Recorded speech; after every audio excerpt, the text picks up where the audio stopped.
l'ennesima volta una grande accoglienza e una grande generosità e dobbiamo continuare su questa strada.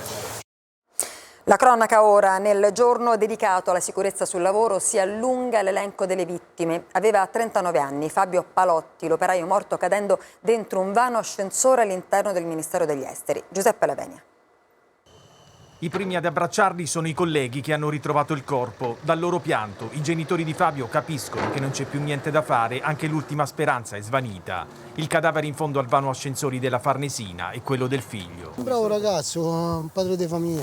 Aveva 2 figli Fabio Palotti, 39 anni, operaio, esperto nella manutenzione di impianti di sollevamento. Stava lavorando proprio su uno di questi nel palazzo del Ministero quando qualcosa è andato storto.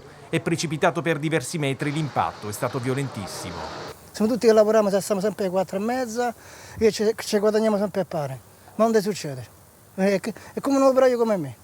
Sono scossi i colleghi, era dipendente di una ditta esterna, ma spesso era lui a intervenire in caso di guasti. La causa dell'incidente non è ancora chiara, forse un malfunzionamento dell'impianto a cui lavorava. La procura ha dato mandato ai carabinieri di sequestrare l'area, si procede per omicidio colposo. Voglio la verità. Lei chiede verità per suo figlio, al momento non sa a che ora è successo? No, non si sa. Non lo so. No, mi scusi. Il corpo è stato ritrovato questa mattina, ma il decesso potrebbe essere avvenuto molte ore prima. Qualcuno nel palazzo aveva sentito delle urla nel tardo pomeriggio di ieri senza riuscire a capire da dove provenissero. Forse era proprio lui che chiedeva aiuto. Alle 18, l'ultimo contatto con la famiglia. Sto bene, vado al lavoro.